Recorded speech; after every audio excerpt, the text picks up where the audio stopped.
말씀 보겠습니다. 잠언 18장 13절에서 16절입니다.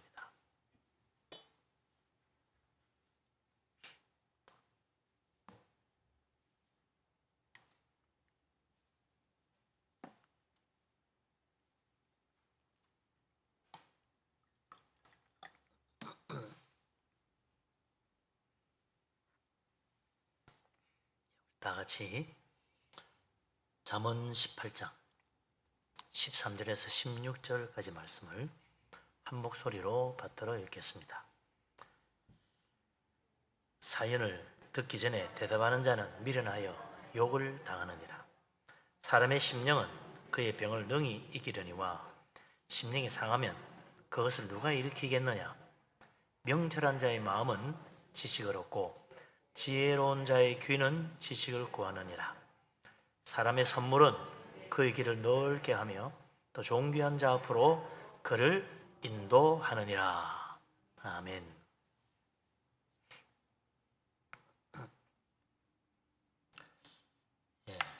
참 잠언을 때로 이렇게 보다 보면 절마다 다 다른 이야기합니다. 좀 비슷한 거 이렇게 두 개, 세 개 모아져 있는 경우도 있지만 좀 절마다 다 다른 이야기하면 야, 이거 어떻게 설교하지? 연결이 안 되는 그런 경우가 있어요. 이번 넉절이 몇 개 안 되지만 어떻게 보면 하나하나 연결하기 참 어렵죠. 물론 뭐 억지로 맞추면 맞춰지겠지만 이 말씀 하나하나가 다 우리들에게 귀중한 교훈이고 또 이거 하나하나가 다 우리 신앙의 중요한 그 길을 가르쳐주는 진리의 말씀이다. 솔로몬이 이 세상에 가장 지혜로운 사람이니까 뭐 그 사람 따라갈 사람은 없죠. 솔로몬이 모아놓은 이 잠언들 보니까 13절에 보면 사연을 듣기 전에 대답하는 건 어리석은 사람이다. 예? 그 이야기죠. 그래서 이게 좀 뭐냐면 사람이 말이죠. 굉장히 성급한 사람이 있어요. 성급한 사람.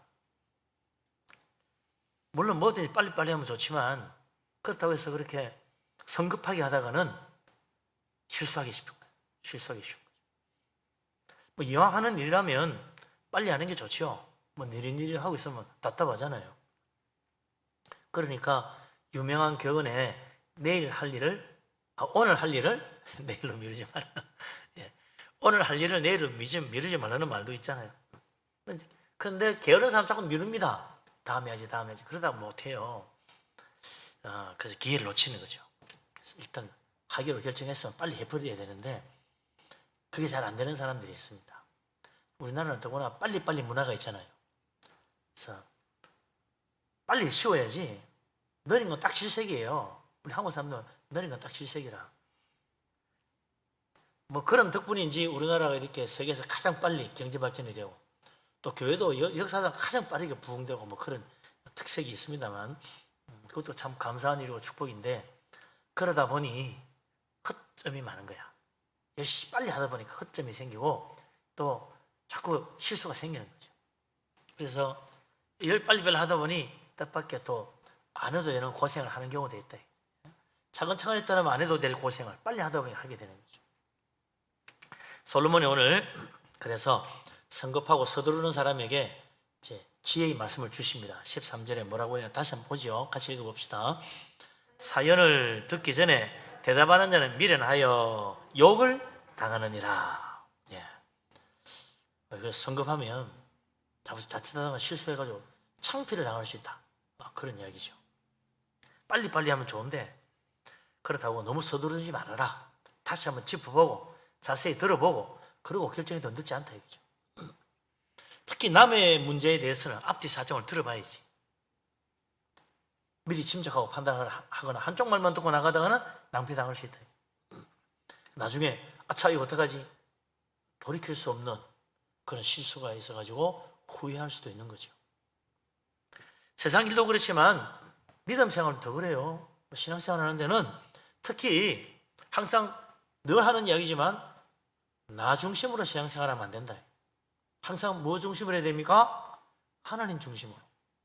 내 생각 중심으로 하면 안 돼요. 항상 뭐 중심으로 해야 돼요? 하나님 말씀 중심으로 해야 돼요. 이게 대원칙이에요. 그래서 믿음 생활 잘하는 사람들은 항상 하나님 뭐라 그러나 말씀을 봅니다. 하나님 말씀에 귀를 기울여야 돼요. 무슨 일을 하든지 내 생각대로 달려가다가는 낭비당할 수 있다. 나중에 큰 시험 될 수도 있어요. 그래서 믿음 생활에는 특히 서두르면 안 된다. 한 번 더 성경을 펼쳐봐라요. 하나님 말씀 살펴보면 그렇지. 이게 바로 하나님 뜻이구나. 깨달았고 다시 돌이킬 때가 많은 거죠. 그래서 특별히 믿음 생활하는 사람은 하나님 앞에서 잘 들어야 돼요. 먼저 하나님 말씀 잘 들어야 돼요. 내 생각에 맞다 하고 막 달려가다가는 안 되는 거지. 그래서 야고보서 1장 19절에 야고보 사도가 중요한 말을 해요. 사람마다 듣기는 속히 하고 말하기는 더디하고 성내기도 더디하라 그랬어요. 근데 참 이게 쉽지 않습니다. 화가 당장나니까 그냥 화를 내버린다. 그럼 아차 화내지 말 걸 괜히 그랬네. 후회할 때가 많죠.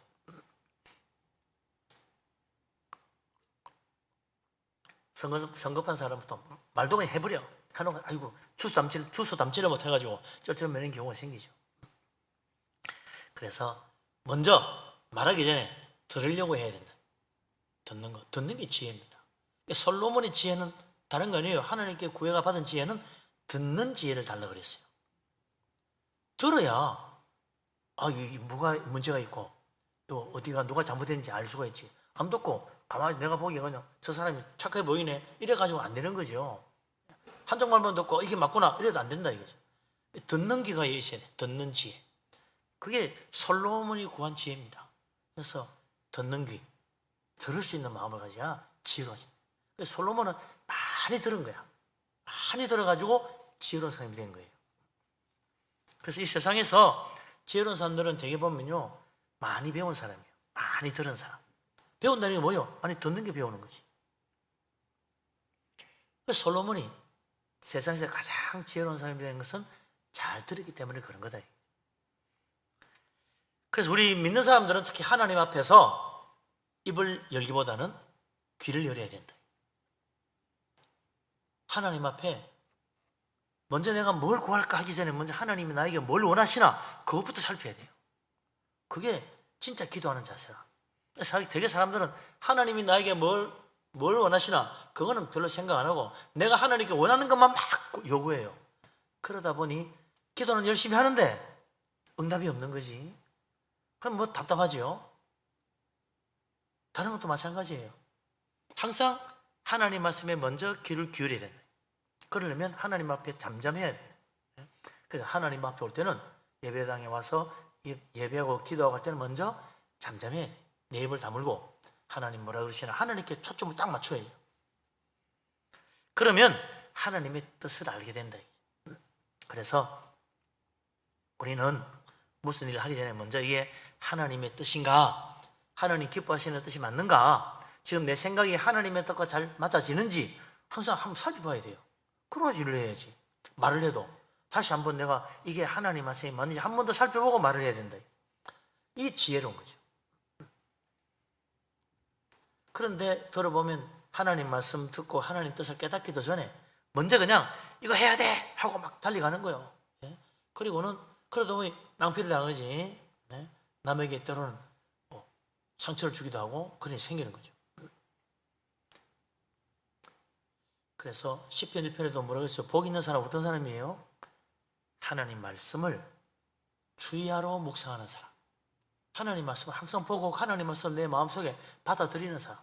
그 하나님 말씀을 마음의 귀로 듣는 거지. 그렇죠? 하나님 말씀 많이 듣는 사람, 하나님 말씀 많이 묵상하는 사람, 그 말씀을 마음에 새기는 사람이 복 있는 사람. 그래서 이게 하나님의 뜻이구나 하고 마지막에 말씀대로 사는 거예요. 말씀에 행하는 그 사람이 복 있는 사람. 하고 나서 만나 안 만나 보자. 때가 늦은 거지. 그래서 내 생각이나 내 말을 하나님 말씀보다 앞세우면 안 된다. 예수님께서 제자들을 부를 때 어떻게 합니까? 나를 따르라 그랬잖아요.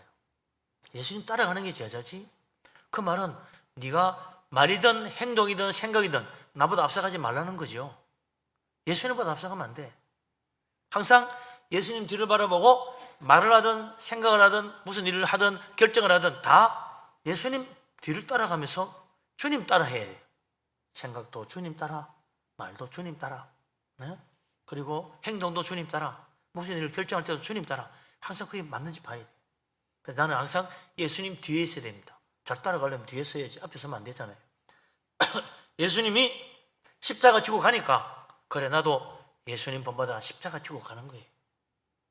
예수님 자기를 버리고 고난의 길로 가니까 그래 나도 나를 버리고 주님 따라가는 거예요. 네? 이게 예수님의 제자라요. 믿음 생활 잘하는 사람들 항상 예수님 뒤에서 예수님을 잘 바라보는 사람입니다. 그러려면 어떻게 예수님 바라봐요? 여기 있잖아요. 하나님 말씀, 성경 속에 예수님이 다 있잖아요.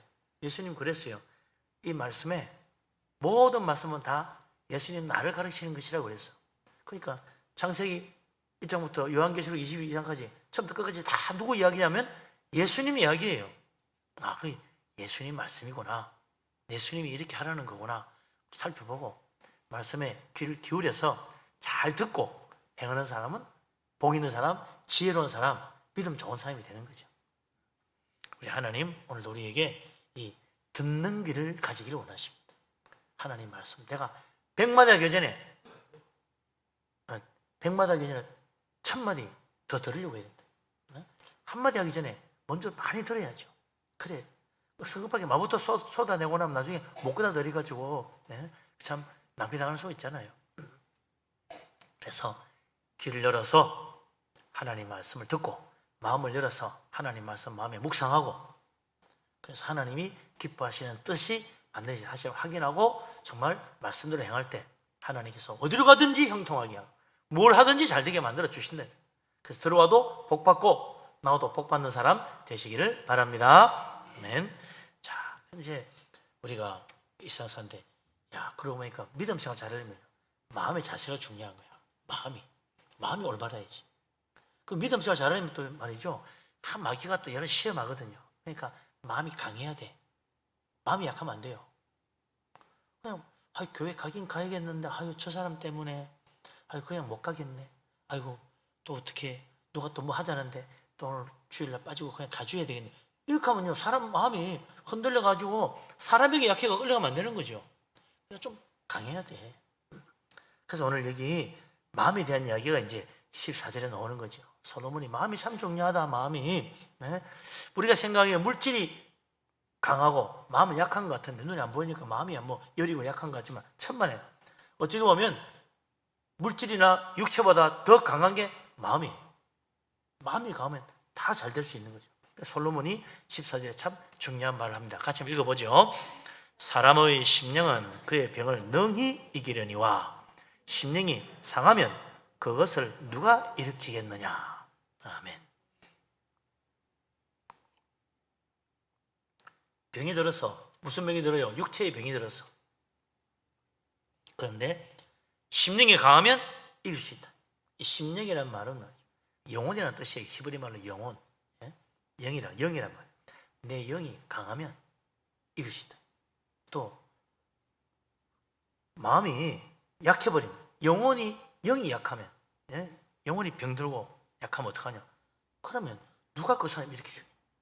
육체가 병들면 약도 있고 육체가 병들면 여러 가지 고치는 방법이 있는데 심령이 병들면 약이 없는 거예요. 그게 어려운 거야. 아무리 무서운 병이 들어도 마음을 강하게 먹고 열심히 하면 다 이겨나가는 경우가 생겨요. 되게 아이고 나는 다 틀렸어. 큰 병 걸리면 그만부터 들어요. 아이고 내 인생은 끝났구나. 그렇게 생각합니다. 그렇기 때문에 좌절하고 넘어지고 못 일어나는 거예요. 근데 병을 이기려면 마음부터 강해야 되는 거죠. 사람 마음이 왜 약해지나? 약해지는 이유가 있지. 그냥 약하겠어. 원래 타고나길 약합니다. 그러지 않아요. 사람은 다 그렇게 생각하면 마음 다 약하지 뭐. 근데 사람이 마음이 약해지는 때가 있어. 그래서 여기 뭐라고 했어요? 심령이 상하면 심령이 상할 때가 있다. 그런 마음이 약해지는 거죠. 영혼이 상처를 입는다는 겁니다. 이게 상한다는 말은 영혼에 상처를 입는다 그런 뜻이죠.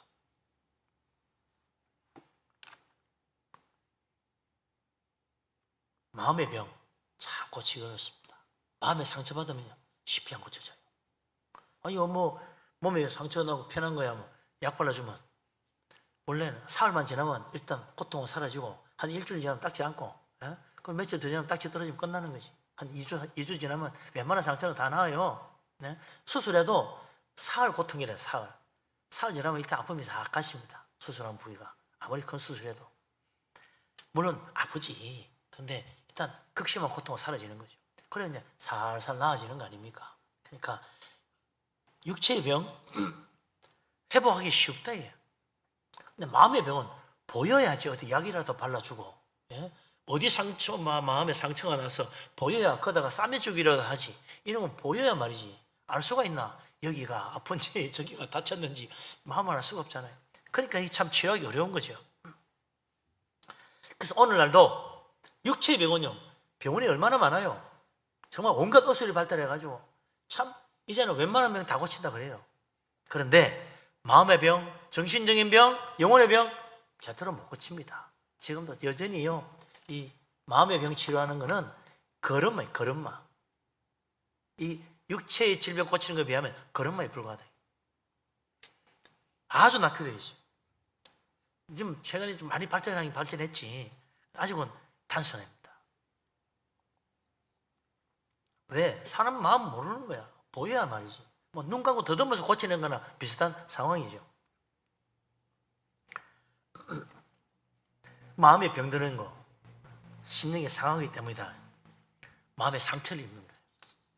또 마음이 괴롭고 고통을 당하는 그 영혼. 왜 그러냐? 어떤 실패를 겪거나 어려움 당할 때 도저히 일어설 수 없는 그런 절망적인 상황이 되면 사람이 낙심하고 좌절합니다. 그럼 마음이 상하는 거지. 못 일어나요.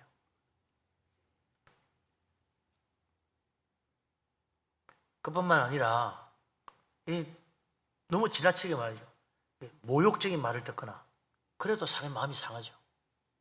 심한 모욕적인 말을 들으면 사람 마음이 막 상합니다. 그럼 그 사람 원수가 돼요. 이거 보통 고치기 어려운 거 아닙니다. 그냥 원수 용서하면 되잖아. 말은 쉽지 용서가 되나요? 어려워요. 정말 마음에 상처를 입히고 원수가 된 그 사이를 화해하고 다시 이렇게 화목하게 된다. 거의 불가능할 정도로 어려워요. 그렇기 때문에 상대방의 상처에 마음을 안 입혀야 돼. 상한 마음 되지 않도록 만들어야 돼. 그래서 우리가 말하기를 조심해야 된다 그러잖아요. 할 수만 있으면 사랑하는 말, 은혜로운 말, 위로하는 말, 격려하는 말 해야 돼. 근데 자칫 보다 보면 이제 남의 잘못을 지적하거나 또 남을 탓하거나 야단치는 식으로 또 교훈을 하는 식으로 이러면요 사람 마음이 상하기 쉬워요. 그래서 우리가 가능한 사랑하는 말, 위로와 격려의 말을 해야 돼. 북돋워 줘야 돼요. 칭찬해주고 잘한다 그러지. 못한다 그러면 누가 좋아하겠어요? 다 낙심하고 마음에 상처 입는 거야. 또 심한 욕을 하면 그것도 마찬가지. 그것도 마음 상처 입죠. 욕을 자꾸 하면 산다. 마음이 상처 입어요. 고치기 힘들어요. 이 모든 걸 그 상한 마음, 아픈 영혼 누가 고쳐주냐? 그 마음을 고쳐주는 하나님밖에 없습니다. 우리 예수님 마음을 고쳐주지. 그래서 주님이 그러잖아요. 수고하고 무거운 짐진 자들아 다 내게로 오라. 내가 너희를 쉬게 해주겠다. 지친 영혼, 상처 입은 마음들 주님께 와서 주님 은혜 받고 하나님의 손길이 나를 어루만져 주시면 위로받고 힘을 얻게 되는 겁니다.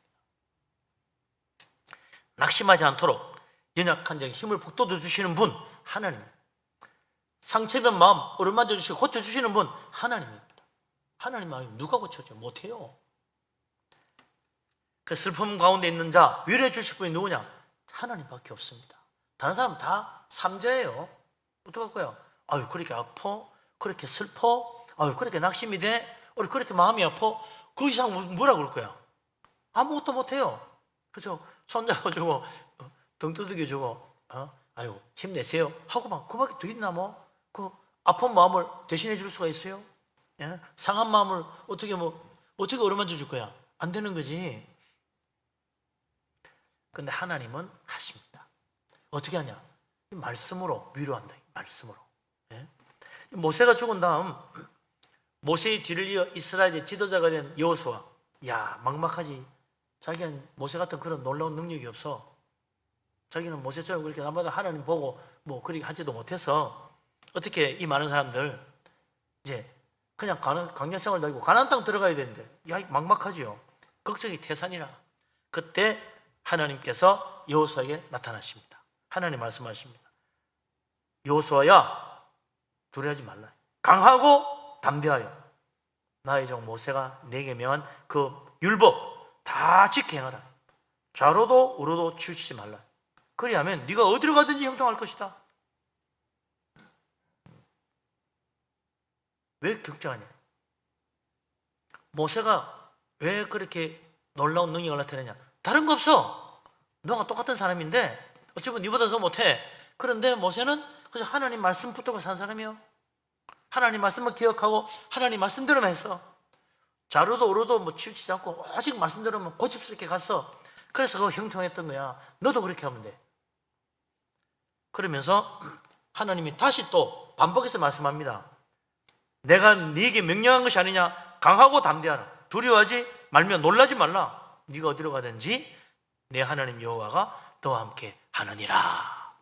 아, 놀라운 말씀이죠. 여호수아 1장 8절에 있는 9절에 있는 말씀이죠. 제가 학생 때는 이 말씀 제일 좋아했어요. 여호수아 1장 9절. 그래, 맞다. 말씀대로만 하면 뭐 하나님이 함께 해주고.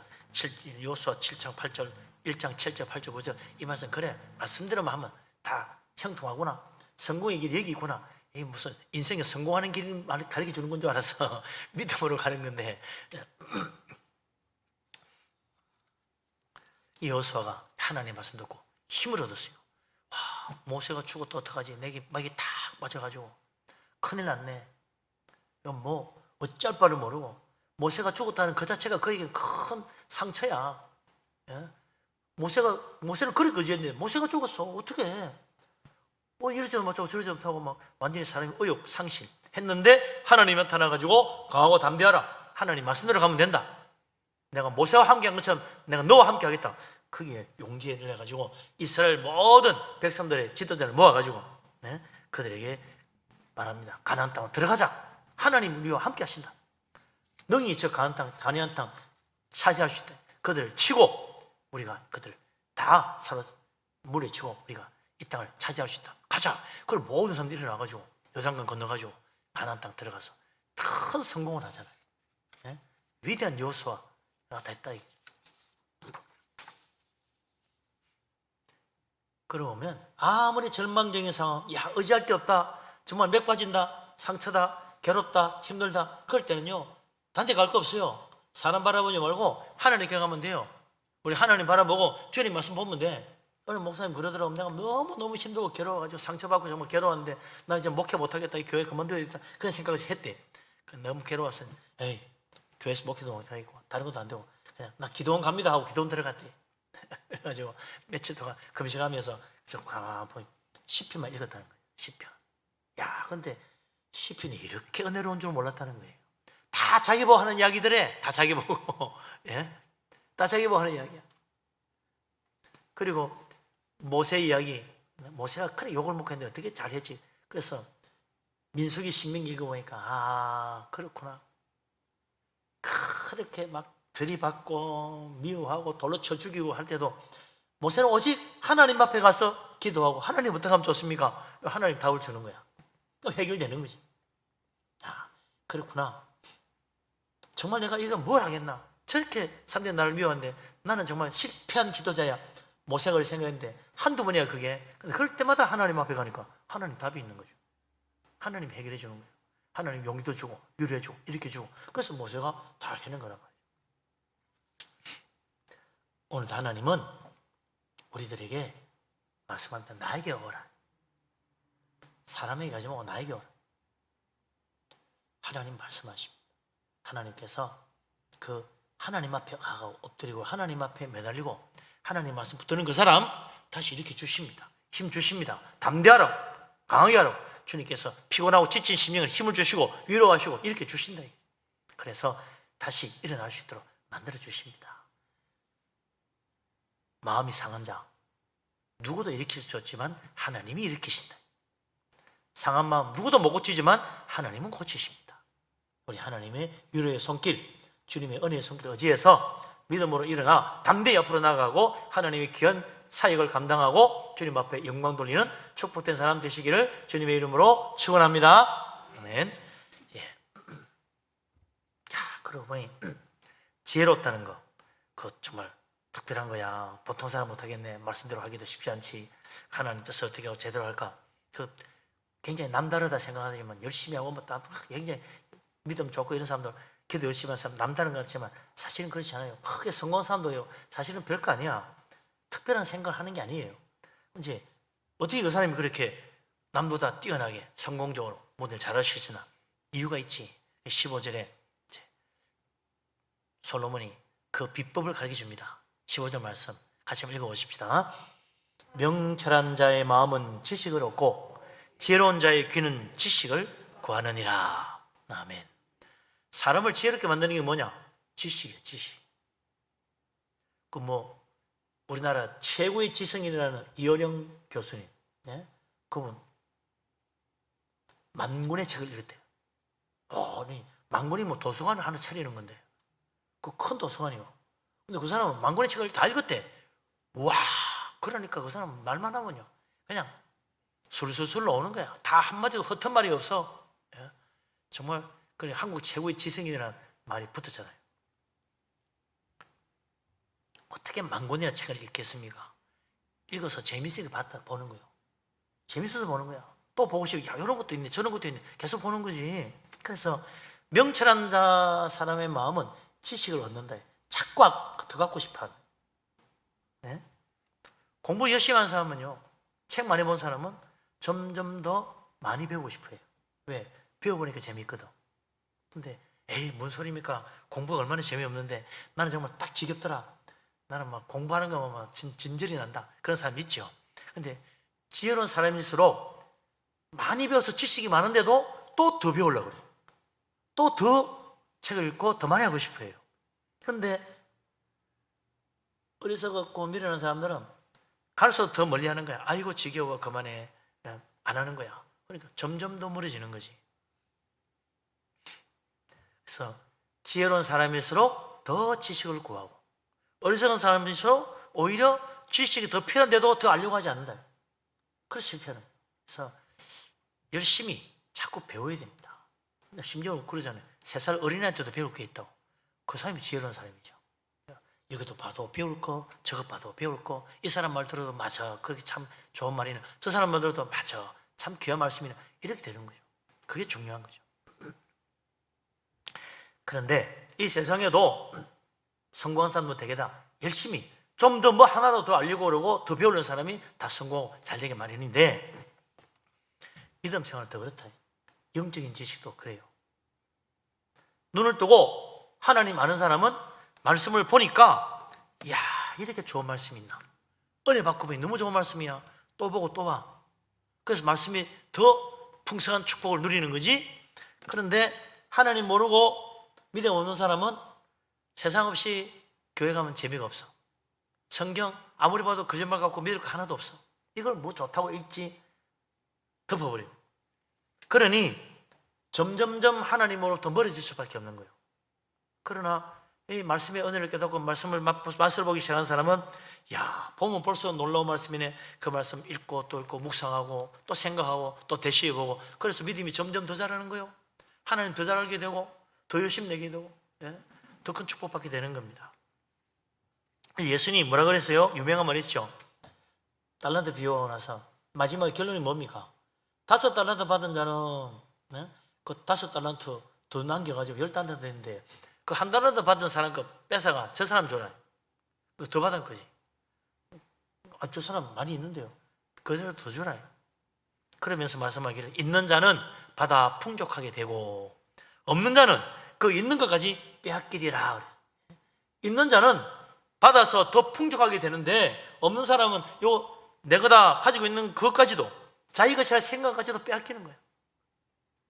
그래서 이 참 믿음이란 그래요. 은혜 받기 시작하면 점점 더 큰 은혜를 받고, 믿음 한번 떨어지고 은혜 떨어지기 시작하면, 은혜가 떨어지기 시작하면 점점 더 밑바닥으로 내려가는. 열심히 있는 사람은 더 열심히 해가지고 더 큰 축복 받는데, 열심히 없는 사람은 그 있는 것도 빼앗기는 거지. 어느덧 다 말아먹고 없는 거예요. 그래서 이 믿음에 열심을 내야 되는데 그러지 못해서 많은 사람들이 믿음에 실패한다. 그래서 이 요한계시록 3장에 보면 라오디게아 교회 나오잖아요. 잘 알잖아요. 라오디게아 교회 특징이 뭡니까? 이 교회는 뜨겁지도 않고 차지도 않고 미지근한 믿음을 가지고 있어. 라오디게아 교인들은 믿음이 없는 것은 아닌데 믿음에 열심이 없어. 열심히 믿질 않아. 그냥 소위 말하는 적당히 믿음 생활하면서 여기 교회에서 예배나 보고 은혜나 받고 가는 거야. 그 이상이 없는 거지. 그래서 예수님이 뭐라 그럽니까? 라오디게아 교인들을 보고 내가 너희를 사랑한다. 그러니 회개하고 열심을 내라 그랬어요.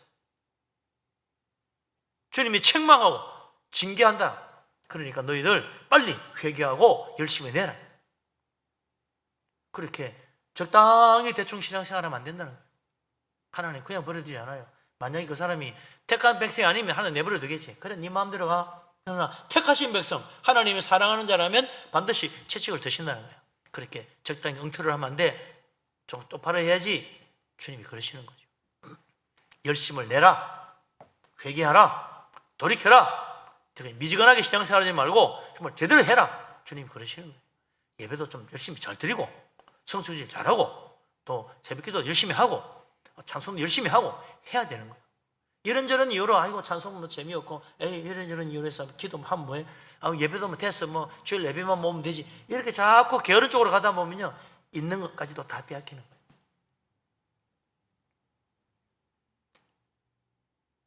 열심을 내어서 정말 우리 주님 은혜 가운데 더 풍성한 것을 받는 복된 사람 될 수 있기를 바랍니다. 아멘. 마지막 16절 말씀은 좀 또 특별한 거예요. 뭐라고 그랬나 한번 읽어봅시다. 16절 같이 읽겠습니다. 사람의 선물은 그의 길을 넓게 하며 또 존귀한 자 앞으로 그를 인도하느니라. 이게 만약 정말 이 나라에 통하면 이 나라 다 썩은 나라입니다. 이거 안 그래요? 썩을 대로 썩은 나라일수록 이게 통하는 거야. 선물만 주면 돼? 그걸 뭐라 그래? 뇌물이지. 야 그거 뇌물 줘. 그럼 다 돼. 안 돼? 뇌물 줘. 아유 뒷돈 얼마 들여? 그러면 다 돼. 그 높은 사람 만나보려면 돈 얼마 내? 아유 자꾸 그런 식으로 하면요 내가 나라 망하는 거요. 썩은 세상이 그래. 이 뇌물부터 챙기고 선물 주고 뒷돈 줘가지고 청탁해가지고 일이 풀리는 세상 얼마나 가겠습니까? 절대로 잘 될 리가 없지. 뇌물은 부패의 상징입니다. 그렇죠? 뇌물은 부패의 상징이에요. 근데 수천 년 전부터 사람이 사는 세상에는 뇌물이 통했던 거예요. 솔로몬이 그 이야기 하잖아요. 솔로몬 살던 시대에도 뇌물이 통하더라. 인생길 넓혀주고 출세길 열어준다. 그래서 높은 사람 만나가지고 그래 너 다음에 한 자리 주지 이래 된다는 거죠. 그러다 보니 눈치 빠른 사람 야 그분한테 뭐 좀 어떻게 좀 만나가 좀 뭐 줄 수 있는 길 없습니까?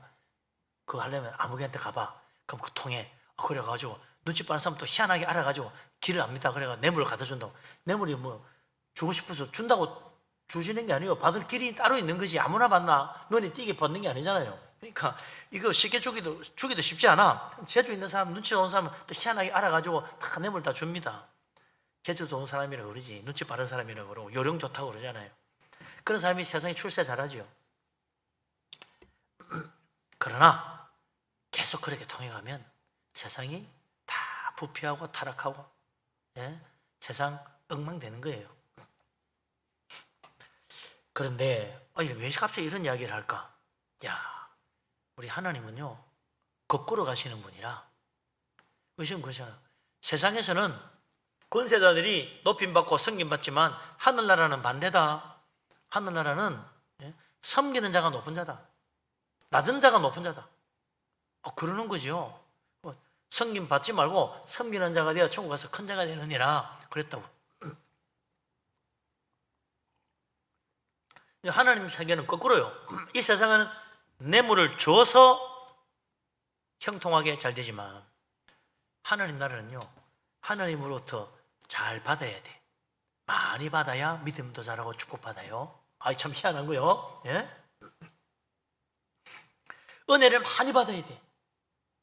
하나님의 축복을 많이 받아야 돼. 성령을 많이 받아야 돼. 주님 주시는 놀라운 축복을 많이 받아야 돼. 그래야 믿음이 자라는 거예요. 그래서 에베소 2장 8절은 뭐라고 그랬냐면, 너희는, 이거 같이 한번 읽어봅시다. 에베소 2장 8절 참 중요한 말씀인데 같이 한번 읽어보시죠. 에베소서 2장 8절, 신약 성경 에베소서 2장 8절. 가만히 앉아가 눈만 껌뻑거리고 보고만 있으니 그런 것 같아요. 에베소 2장 8절 손으로 움직여서 한번 봅시다. 에베소 2장 8절 찾았습니까? 네, 같이 한번 읽어볼까요? 너희가 그 은혜로 의하여 믿음으로 말미암아 구원을 받았으니 이것이 너희에게서 난 것이 아니요 하나님의 선물이라. 아멘. 이게 참 희한한 말씀이죠. 하나님이 우리한테 받는 게 아니고, 하나님이 우리에게 선물을 주는 거야. 하나님이 우리에게 받는 게 아니고 하나님이 우리가 하나님께 받아야 돼. 그래서 하나님이 우리에게 선물을 줘. 무슨 선물? 믿음의 선물, 구원의 선물, 영생의 선물, 천국의 선물. 하나님이 다 주시는 거야. 얼마나 큰 어마어마한 걸 주시는 거예요. 돈 주고 살 수 없는 걸 주네.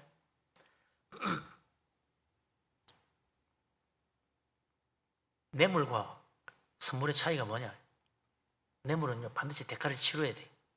받았으면 청탁을 들어주고, 그 받은 것만큼 그 사람이 뭐 소원을 이루어줘야 돼. 근데 선물은 뭐예요? 받고 갚으면 화냅니다. 받은 만큼 뭘 돌려주면요, 기분 나빠해요. 선물이야 그거는. 그러면 고맙다고 받아야지. 그거 30만 원짜리인데 내가 30만 원 쳐줄게. 이러면 굉장히 기분 나쁜 거예요. 그러나 뇌물은 말이에요, 받은 만큼 해줘야 돼. 아니 그 몇 곱절 해줘야지. 두둑하게 안겨줘야 돼. 근데 선물은요, 그냥 받는 거예요. 영생과 구원과 천국의 축복이 돈으로 살 수 없는 어마어마한 건데 하나님이 그냥 주는 거예요. 하나님은 내가 갚아야죠. 갚아봐라. 갚을 수 있나? 못 갚지. 이걸 그래서 이게 뭐라 그래요? 은혜다, 은혜. 너희가 은혜로 구원받은 것이다. 하나님 선물이다. 너희가 받은 구원은 은혜의 선물이다. 그러니 할 게 뭐 있어요? 갚을 길이 없으니 감사하다는 말밖에 할 게 없는 거지. 우리는 그저 감사합니다 하고 살아야 돼요. 다른 수가 없어. 평생 감사하고 사는 거예요. 얼마나 은혜에 감사하느냐? 그게 중요한 거예요. 전 그게 아니고 교회도 뭐 은혜 받은 만큼 헌금 많이 해야 되는 거 아닙니까? 그 헌금 해봐야 얼마나 받은 것이 몇 천만 분의 1도 안 돼. 그저 우리는 하나님 주신 은혜 감사하면서 은혜를 기억하고 살면 되는 거죠. 그래서 교회에서 예수 믿고 믿음 생활 잘하는 사람은 특징이 뭐냐? 은혜를 많이 아는 사람입니다. 내가 열심히 했으니까 이런 사람은 은혜를 잘 모르는 사람이에요. 다 참 나 같은 죄인 하나님이 이렇게 사랑하시고 축복하시니 얼마나 감사한지 은혜입니다. 놀라운 은혜입니다. 너무나 큰 은혜 받았습니다. 이 믿음 좋은 사람이죠. 그건 하나님께 많은 걸 받은 거예요. 세상은 받은 거 이상으로 내줘야 되지만 우리 하나님은요, 받은 거 갚을 길이 없어요. 그래서 우리가 그래서 빚진 자로 사는 것, 그게 예수 믿는 믿음입니다. 빚진 자로 사는 바울, 그죠? 열심히 주님 위해서 살아가는 거지. 믿음으로 정말 하나님 은혜를 받고 감사하면서 하나님의 풍성한 선물, 오늘도 우리에게 물붓듯이 부어주십니다. 모든 게 하나님의 선물이요, 값없이 주시는 선물이요. 그거 감사하면서 참 주님을 더 잘 섬기는 믿음의 사람 다 되시고 하늘나라 더 큰 축복 받는 자 되시기를 바랍니다. 아멘.